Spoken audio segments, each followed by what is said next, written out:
ocha qolmaysan menda. Lallaymasdan. A qo'shni? Ismoil aka. Yo, tushmang, kerak emas. Assalomu alaykum. Alaykum assalom. Yaxshi keldingizmi? Soat sizga bitta qarang, qo'shni necha bo'ldi soat? Soat 12:30 bo'ldi, tinchlik. Juda bo'lmasa kech payt dam olaylik. Hammani nerga tegib signal chalasiz. Men-ku mayli yoshimizni, lekin uyimizda onamiz bor. Betobli. Har kuni kelib mana shunaqa signal chalib, halovatimizni buzyapsiz. Aka, o'zi ishdan charchab kelgan bo'lsam, bitta siz qoluvdingiz, aqllilik qilmagan. Yoqmayapti, aka. Biz ham charchaganmiz.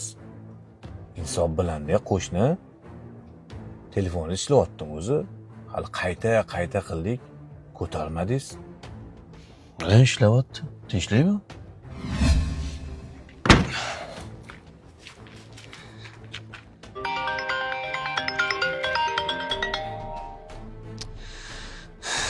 Bu shu qo'shni ham.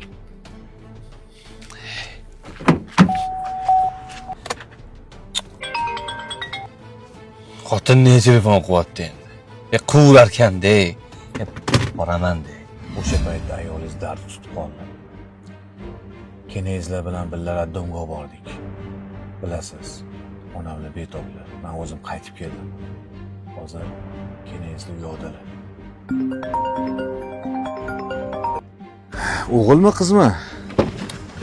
Bo'ldi, yetqizaman. Xo'p. Tinchlikmi, aka? O'g'il farzandli bo'libsiz. Tabriklayman. Ha, yo'q-e? Aka, Alloh xayrli qilsin.